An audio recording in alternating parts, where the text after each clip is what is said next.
Brooklyn ain't just bricks, blood, and bullets no more. Nah, now it's sweet. We talkin' Brooklyn Bloodlines candy, the only candy tough enough to sit at the table. Mikey the Hammer Fudge Bar. One bite, you're down for the count. Hazelnut, dark chocolate, espresso crunch. Forget about it. Red Velvet Vendetta Taffy. Soft, chewy, with a hit that comes out of nowhere. Like a friendly tap that turns into a left hook. Concrete jungle lollipops. Hard as the streets, sweet as the score. They last longer than a sit-down with Goku D'Angelo. Cannoli Crunch bites, bite-sized, but pack more power than a capo in a Cadillac. Ricotta Cream Center. Forget about it. Brooklyn Bloodlines candy. One taste, you're made. Don't be a gavone eating them store-bought Mook's candy. Get yourself a piece of the empire. Brooklyn Bloodlines candy. Ask your bookie today. Bugs, what the fuck you doing in there, you prick?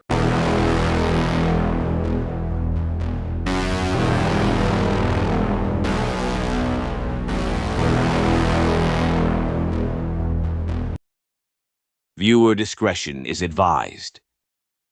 Analyzing Evil. Richard Cottingham, the Times Square Killer. A Pizzaverse psychological true crime documentary. Written by Bambi Palermo. Narration Vincent Vinny DePrio. A Pizzavizi Studios production. We don't rewrite history, we excavate it. The Butcher in the Neon Light. Picture this, Kid Times Square, 1970s, before the tourists, before the Mickey Mouse mascots, before it was all commercial sparkle and overpriced street pretzels. Nah, back then, it was sleaze, shadow, danger, the kind of place where nighttime swallowed people whole, strip joints leaking neon, sex shops humming like refrigerators, pimps, hustlers, runaways, and predators. And in the middle of this chaotic urban ecosystem, there was a monster walking on two legs. His name was Richard Cottingham. A quiet man, a normal-looking man, a married man, a man who turned hotel rooms into slaughterhouses. This is the story of how one of America's most sadistic serial killers hid in plain sight, why he did what he did, and what his evil teaches us about the darkest corners of the human mind. This is Analyzing Evil, Richard Cottingham. The early years. The making of a beast. Cottingham was born in 1946 in the Bronx, then moved to New Jersey as a kid.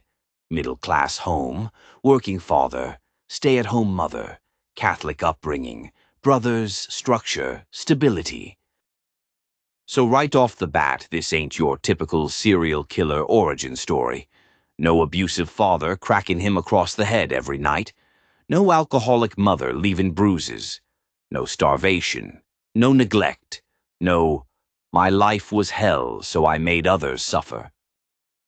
Nah, Cottingham had the ingredients for a normal life. But inside, the recipe was wrong. Early psychological red flags, obsession with bondage magazines, fantasies of domination, zero empathy for animals or people, early fetishization of cruelty, severe social isolation masked by politeness.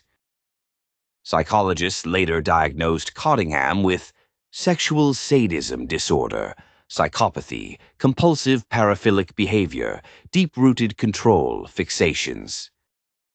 When he was a teenager, he wasn't dreaming about prom.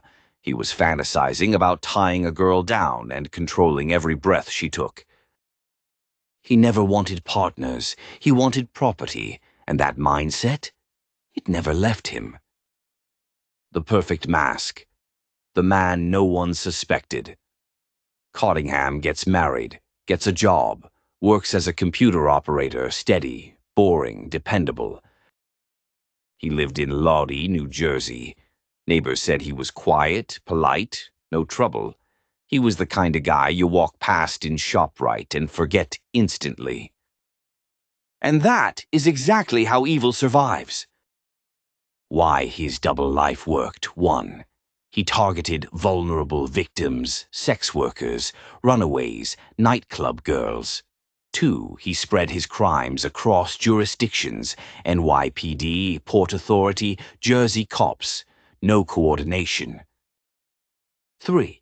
He staged crime scenes that appeared unrelated: fire, water, bindings, mutilation. 4. He was organized, methodical, clean. 5. He acted normal enough to deflect suspicion. Serial killer experts later called him one of the most sophisticated compartmentalizers ever seen. Bambi calls it, "This creep had 2 faces and both of them were ugly." Enter Times Square, the hunting ground. You gotta understand the setting to understand the killer.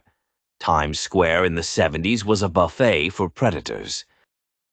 Sex workers working out of cheap hotels, motels with no ID required, pimps who didn't talk to cops, constant traffic, anonymous faces, rooms rented by the hour.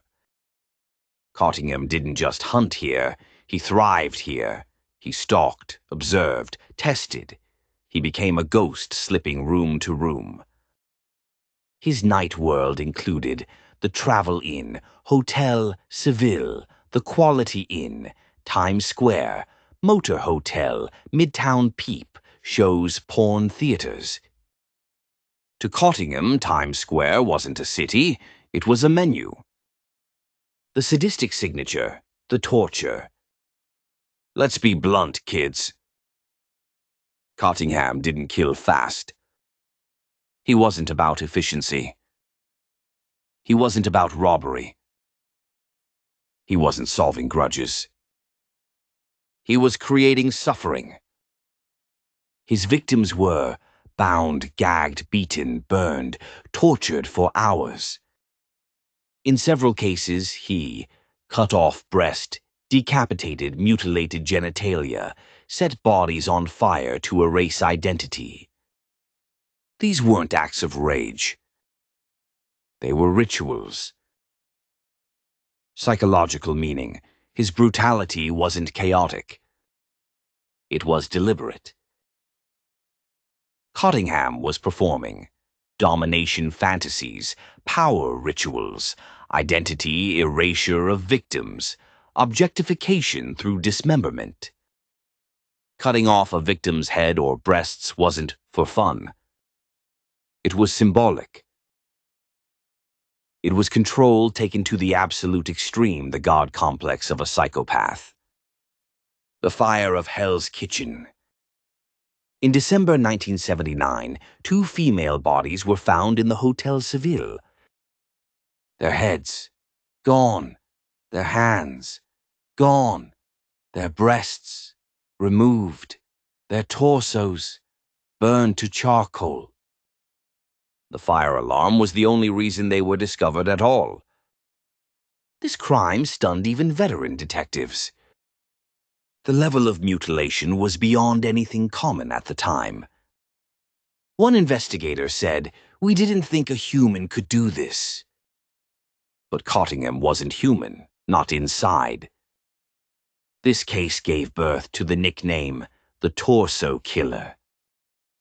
The escalation: the animal gets hungrier. You know how addicts need bigger doses? Cottingham needed bigger thrills.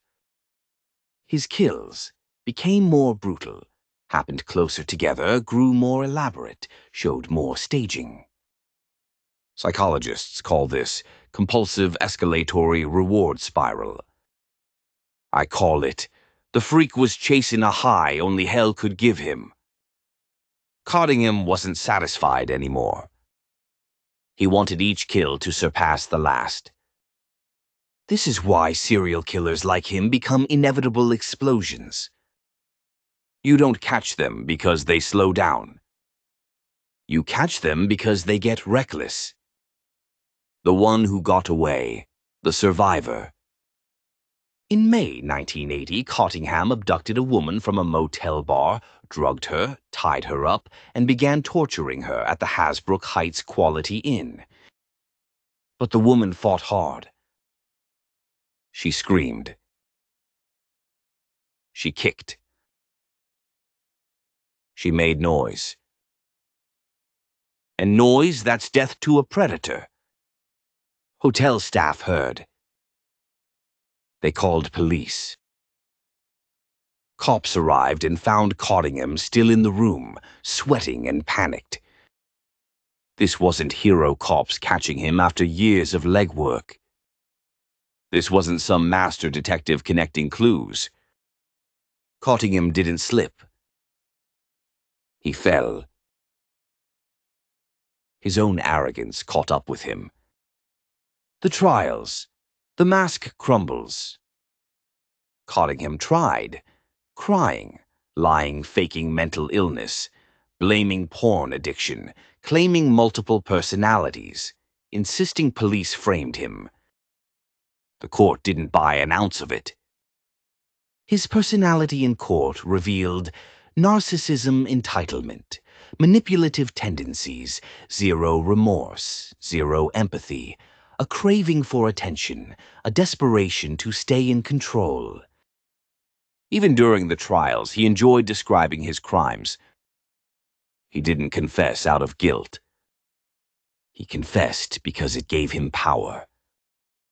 This is the core of Cottingham, a monster who lives off control, even when he has none.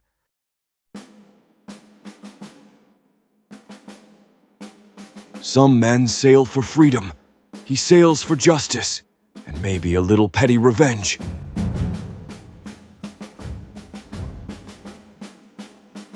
They call him the Admiral, but he ain't commanding no ships just taking them down. From fake wise guys to clickbait captains, nobody outruns the Iron Fist.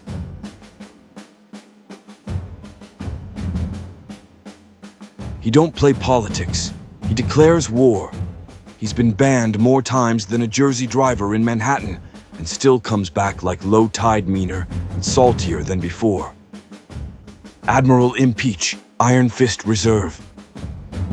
Now he's distilled that same fury into a bottle, aged in oak barrels and bad decisions. Each sip hits harder than a subpoena.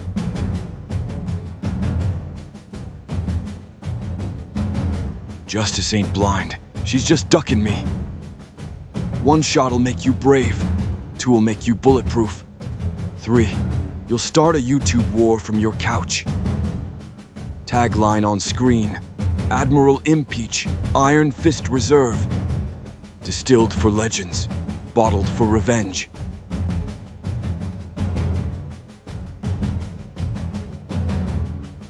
The confession years. The old wolf still howls.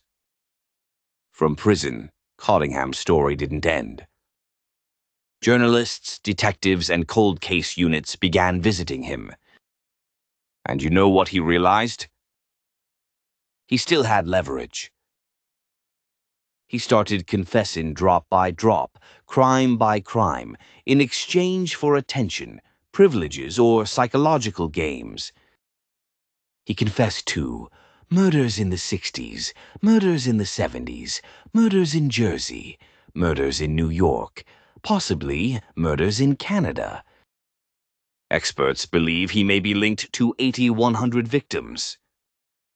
Cottingham loves the uncertainty. He thrives off being unknown, unquantifiable, mysterious.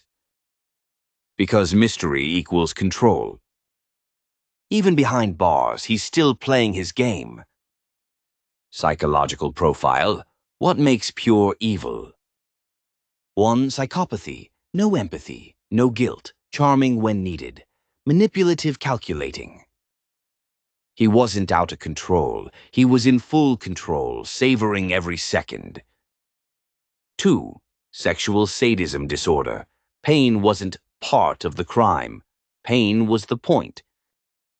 3. Violent paraphilic addiction.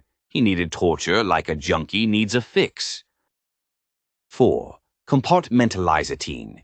He could go from mutilating a woman in a motel to eating breakfast with his wife and kids like nothing happened. 5. Identity erasure, fantasy removing heads, hands, breasts. This was Cottingham asserting absolute ownership. He wasn't killing people, he was dismantling objects. This man lacked humanity so deeply that it's questionable if he ever had any. Legacy of trauma. The city that still remembers. The victims? Most were forgotten by society. Runaways, working girls, women with no protection. Cottingham picked them on purpose because he knew he could. Families still don't have closure. Some bodies were never identified. Some names are lost forever. This is the hidden cruelty of serial killers the ripples last decades. New York recovered. Times Square recovered. But the scars, they're still under the neon. Why we study evil in the Pizzaverse. Look, kids, stories like this, they're heavy, they're dark, they make your stomach twist. But we study evil not to glorify it, but to understand it. Because understanding evil makes us better protectors, better thinkers, better observers, and less naive in a world where monsters wear human skin.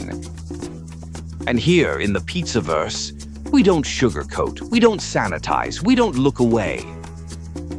We tell the truth even when the truth is ugly.